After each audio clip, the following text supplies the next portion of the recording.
In the 1840s, Chicago was a city drowning in its own ground. Barely a decade after its incorporation in 1837, the settlement had exploded from a few hundred souls to more than 30,000, sprawling across a flat plain at the edge of Lake Michigan. But the land beneath this boomtown was no solid foundation. It was swamp. The city sat only a few feet above the level of the lake, on soil so waterlogged that rain had nowhere to go. Water fell, pooled, and simply stayed. The streets became the problem everyone talked about. Wooden plank roads floated over black mud that could swallow a wagon wheel to the axle. Horses sank to their knees. Pedestrians laid down boards to cross intersections, and where the boards failed, the mud won. One famous sign, planted in a particularly deep quagmire, reportedly read, "No bottom here. The fastest route to China." Another joked about a man buried up to his neck who insisted he was fine because he had a horse beneath him. Behind the humor lay something far more dangerous. With no natural slope and no drainage, waste had nowhere to travel. Chamber pots emptied into the streets. Slaughterhouse runoff, animal manure, and human sewage collected in stagnant pools that never drained away. The Chicago River, meant to carry filth toward the lake, instead sat sluggish and fouled, its banks lined with rot, and the lake itself was the city's drinking supply. Every gallon pumped into Chicago's homes came from the same water the city was slowly poisoning. Engineers of the era understood the principle of a sewer perfectly well. A sewer needs gravity. It needs a downward slope so that waste can flow away from where people live. But Chicago had no downhill. The entire city was as flat as the water it stood beside, and its ground level lay too low to drain anywhere at all. To dig sewers down into the earth would only fill them with the same standing water already suffocating the streets. The city was trapped by its own geography, sinking deeper into its filth with every passing season, and soon that filth would begin to kill.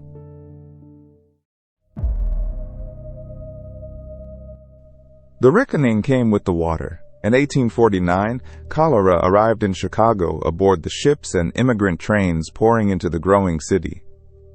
The disease spread through contaminated water, and Chicago's water was among the most contaminated in America.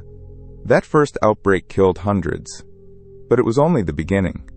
In 1854, the epidemic returned with catastrophic force. In a single year, cholera and dysentery claimed the lives of an estimated 1,400 people, more than 5% of the population, in a matter of months.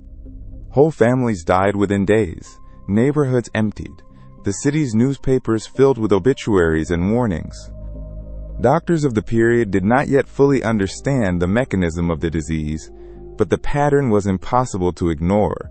Death clustered where the water sat stagnant, where sewage pooled beside wells and pumps, where the poor lived closest to the fouled riverbanks. The connection between filth and death, though not yet proven microscopically, became undeniable through sheer repetition. Every summer brought the same terror. Chicago was drinking its own waste, and its own waste was killing it. City leaders faced a brutal arithmetic.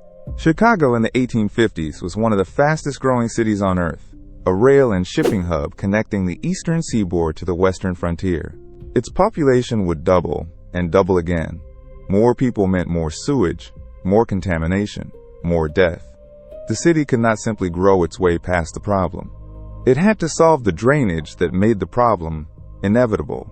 In 1855, the Illinois legislature established the Chicago Board of Sewerage Commissioners, the first body of its kind in the United States, created specifically to design a comprehensive sewer system for the entire city. Its mandate was clear, and its stakes were mortal. Chicago needed sewers, and it needed them fast. But the commissioners immediately collided with the same wall that had trapped the city from the start. There was no downhill. The ground was too flat, too low, too soaked to carry waste anywhere by gravity. To build a working sewer, Chicago would first have to solve an engineering problem no American city had ever faced. It needed someone willing to imagine the impossible.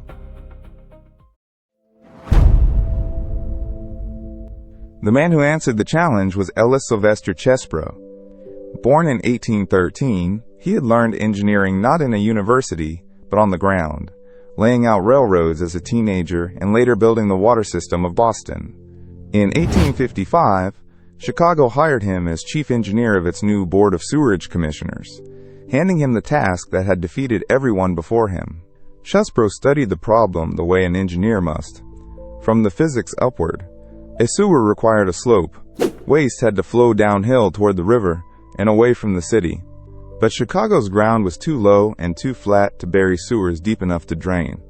Dig down, and the trenches would flood with the same groundwater that already choked the streets. The earth itself refused to cooperate. So Chesbrough inverted the entire question.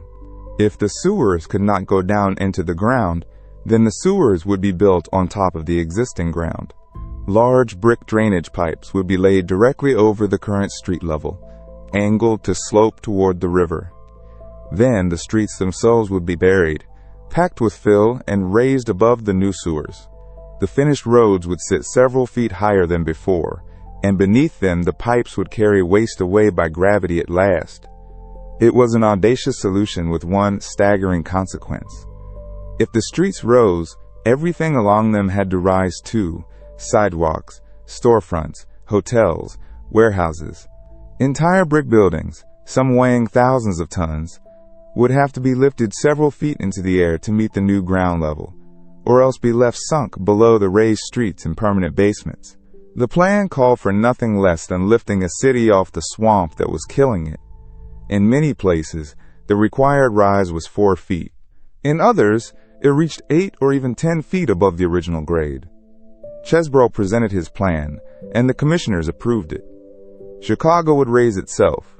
But knowing what must be done and knowing how to do it were two different things. No one had ever lifted a city block without tearing it apart. The mechanics of the impossible now had to be solved.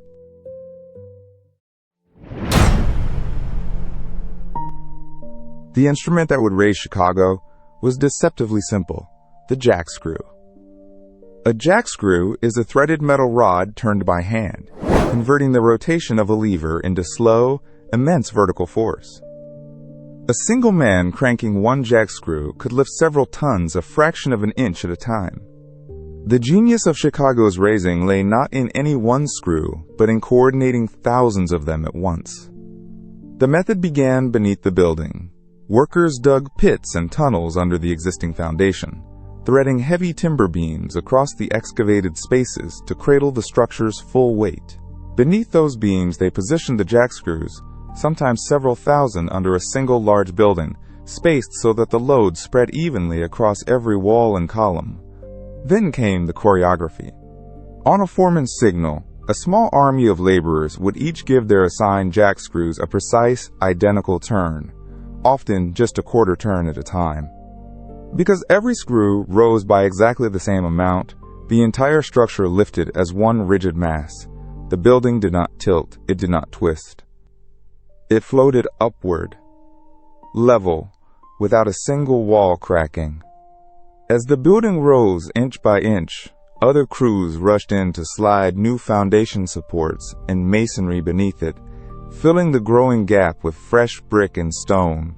When the structure reached the new grade, the temporary screws came out and the permanent foundation held. Then the process repeated for the next building and the next. The scale of the operation was extraordinary. Entire city blocks were raised together. Whole rows of connected brick buildings lifted in a single coordinated effort so their shared walls would move as one. Streets rose in sequence, block by block, across the heart of the city through the late 1850s and into the 1860s. Foundations that had once sat in swamp water now stood 4, 6, 8 feet higher, clear of the mud, resting above Chesbrough's sloping sewers. It was slow, dangerous, relentless work, and it demonstrated something no one had believed possible. A building could be lifted whole, intact, and unbroken. But one young contractor would take that principle further than anyone imagined, lifting an entire hotel while its guests never left.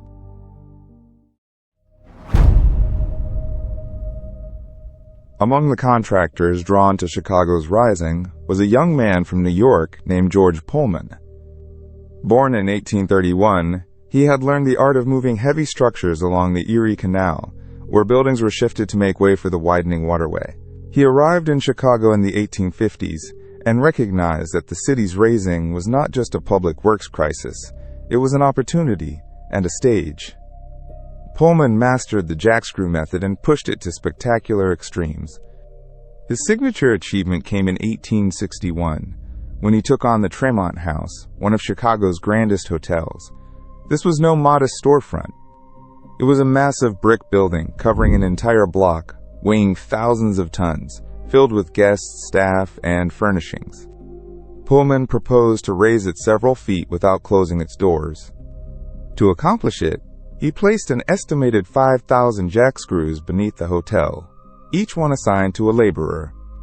On coordinated signals, hundreds of men turned their screws in perfect unison, quarter turn by quarter turn, lifting the enormous structure gradually and evenly. And through it all, the hotel stayed open. Guests slept in their rooms. The dining room served meals. Clerks worked the front desk. Many patrons reportedly did not even notice the building was moving beneath them, so smooth and gradual was the lift.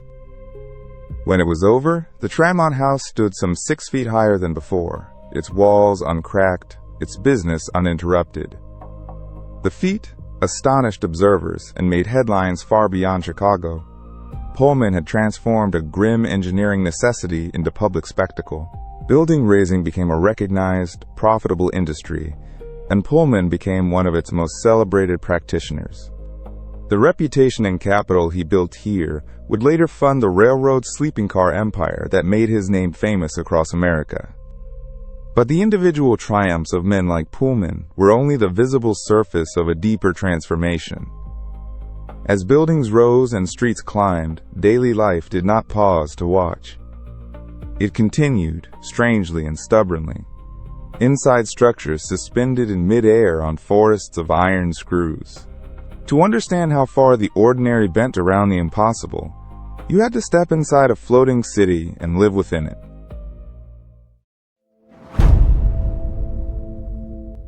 While the jackscrews turned, Chicago refused to pause. Inside the buildings rising into the air, the ordinary rhythms of the 1860s continued without interruption.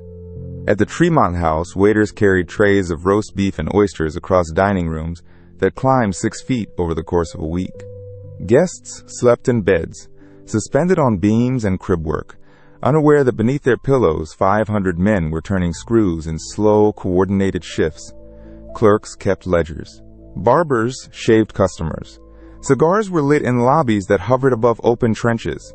Merchants understood that closing meant losing money, so they simply stayed open. Dry goods stores on Lake Street kept their doors unlocked while carpenters shored up the floors beneath the counters. Shoppers stepped across temporary wooden ramps to reach entrances that grew steeper by the day. Newspapers of the period described the sensation as barely perceptible, a rise so gradual that a diner might finish a meal and never feel the floor lift beneath the chair. Only the ramps outside, lengthening week by week, betrayed the transformation. Plate glass windows, freshly installed and expensive, were watched with obsessive care, for a single crack meant hundreds of dollars lost. Yet the record shows almost none broke. The engineers boasted that not a wall split, not a chimney toppled, not a wine glass shattered. Water pipes and gas lines were fitted with flexible joints, so light and heat never failed during the ascent. Life above the dust became so routine that Chicagoans stopped gathering to watch. What had been a marvel became a nuisance to be navigated, a matter of climbing an extra step to buy flour or mail a letter. The city had learned to live in mid-air, its commerce floating serenely above the churning labor below. But not every owner accepted the slow crawl upward. Some looked at their raised structures and their newly valuable lots and calculated a bolder maneuver. If a building could be lifted whole without cracking, they reasoned, then perhaps it could be sent traveling. And soon the streets of Chicago would fill with an even stranger sight: entire buildings on the move.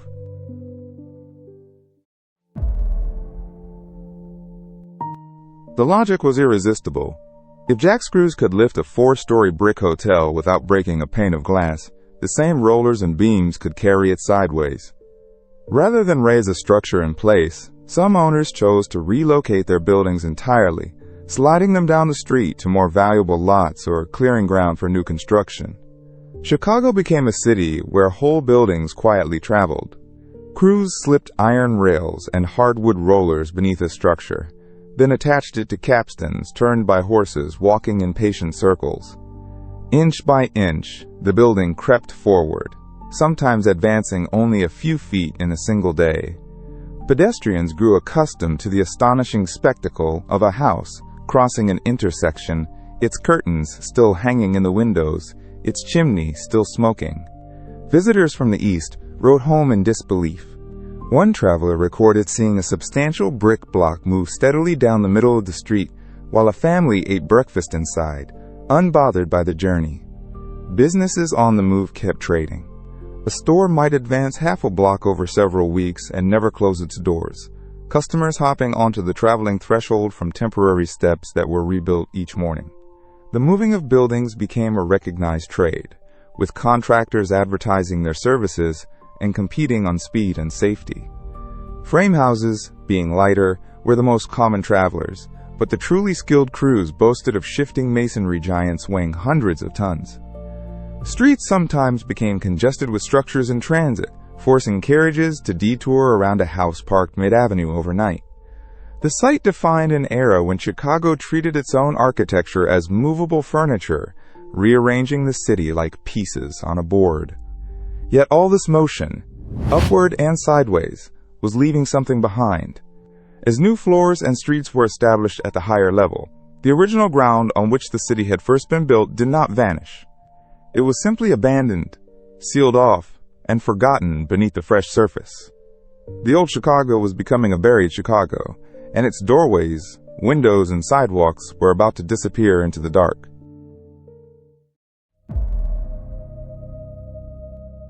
When the raising was finished, Chicago stood several feet higher than it had a decade before, its sewers safely buried beneath new streets and sidewalks. But the transformation left a strange inheritance. The original ground level did not disappear. It was simply covered over, sealed beneath the rebuilt city like a lower deck. Where builders raised a structure completely, the old first floor became a basement, its former front door now opening onto packed earth and darkness. Where owners raised the street but not the building, entrances sank below the new grade, forcing residents to descend steps to reach doors that had once stood level with the road. Windows that had welcomed daylight now stared into filled dirt. Storefronts that once faced bustling sidewalks were bricked up and forgotten, their signage hidden behind the new masonry. Across the city, the difference between old and new levels created a landscape of sunken courtyards, half-buried arches, and doorways that led nowhere.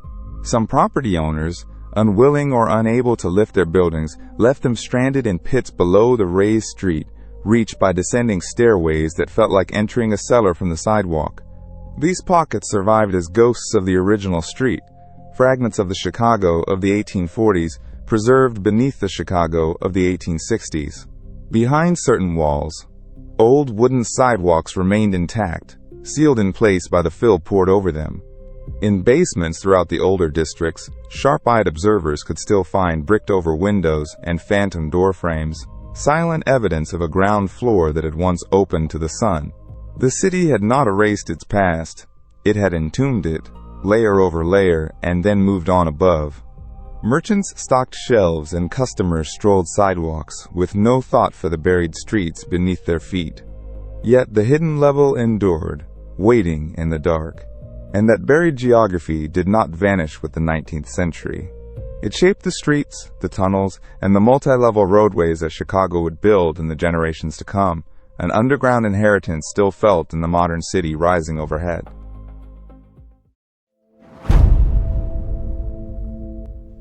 The Great Raising ended, but its consequences never did. The decision to lift an entire city rather than surrender it to the swamp-set patterns that shaped Chicago for the next century and a half. The most visible legacy is the city's famous multi-level streets. Along the Chicago River and through the heart of downtown, roadways stack atop one another in layers. Upper decks for through traffic, and lower decks for deliveries and service, a system that descends directly from the logic of building above the old ground. Wacker Drive, with its double and even triple levels, is the clearest descendant of a city that learned to think vertically about its own streets. Beneath the modern surface, remnants of the raised era still survive. In older buildings, basements preserve bricked-up windows and sealed doorways that once opened onto vanished sidewalks. Sunken entrances and half-buried storefronts can still be found by those who know where to look, quiet reminders that the pavement above is not the original earth. Sections of old wooden walkways, sealed inside walls when the fill was poured, occasionally surface during demolition and excavation, startling the crews who uncover them. Every foundation dug downtown must reckon with the layered history beneath it, the fill, the buried grade, the forgotten first floors.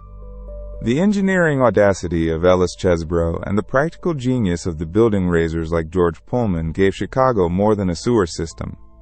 It gave the city a template for confronting impossible problems with impossible solutions, a willingness to lift, move, and rebuild rather than abandon. That spirit would define Chicago again and again, through fire, through reconstruction, through the rise of the skyscraper. But it all began with jackscrews and mud, with a swamp city that refused to sink and chose instead to climb. Today, millions walk the streets above without knowing what lies below their feet. The sealed doorways, the buried sidewalks, the sunken windows remain, holding the memory of the original city in the dark. Chicago rebuilt itself on top of its own history, and there it endures. Look beneath the modern surface, and the truth is plain. Chicago still stands on its buried past,